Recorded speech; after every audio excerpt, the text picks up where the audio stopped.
The interesting thing about Panda is that it's a change of the algorithm.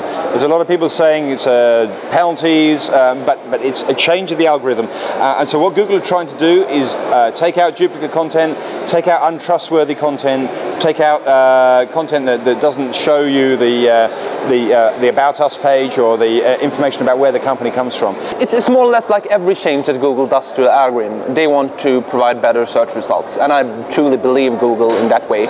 Because if they have better search results, then more people will use their search engine, more people will click on their ads. So I think that they generally believe that this Panda update will help Google search results. I generally think that, and by that they will get more clicks on search ads. One of the major effects on e-commerce sites is that a lot of e-commerce sites take product feeds from merchants, and that's one of the main dangers for an e-commerce site, because it means that you're taking data and information and putting it as content, and Google can see that that content is available elsewhere on the internet.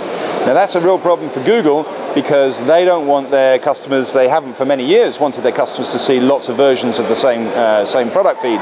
But now that's got even more strict, and if you are just using the content from other people's websites, then you're liable to have your whole website affected, and that means that unless you've got more links into individual deep products than other people, then you're going to have real trouble ranking, and it can be a very, very problematic time for you. The application of content and similar stuff is not that great from a search engine perspective. Unique content is what they are looking for.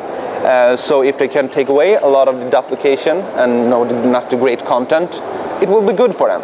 And as well, yeah, a lot of sites got hurt. Well, then they will have to buy PPC.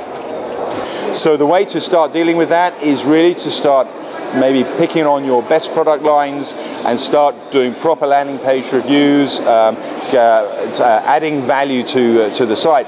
But at the same time, you've got to be careful that you haven't got huge swathes of your website and your content in Google's supplemental index. If you've got a lot of pages in Google's supplemental index now, that's a danger signal for you, I would say, because Google has already recognized that most of this content is elsewhere on the web.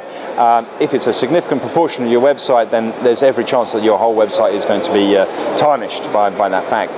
The sites that are hurt by the Panda update are quite large websites. You know, sites like mahalo.com, which in the US had about 4 or 5 million unique visitors per month. They now have 2 or 3 million visitors. So half of the web traffic, and then we're talking about 2-3 million unique visitors, are gone. So from that perspective, the Panda update is huge. Very much huge indeed. A lot of people after Panda have started removing a lot of user-generated content that's been very easy for people to copy. It's not duplicate, but it's very low quality. They've been trying to clean things up. A lot of them have been dropping AdSense, and not necessarily that they have to.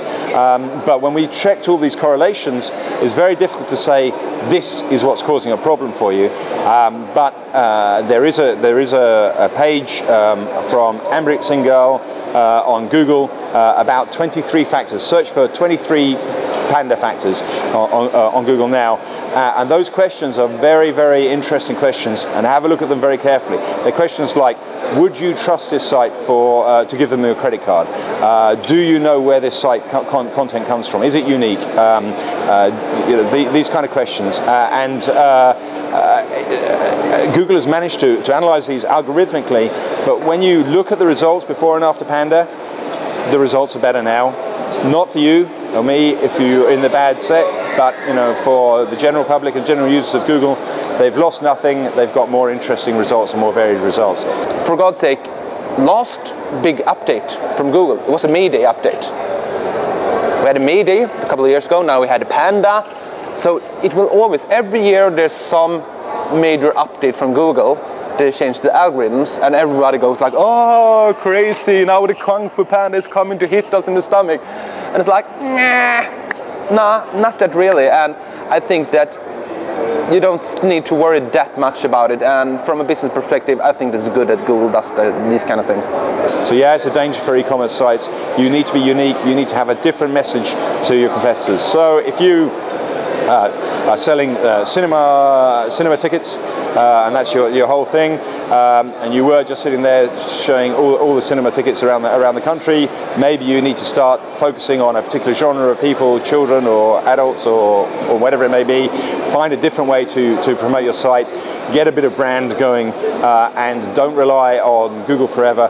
Build a brand that is going to live even if Google dies.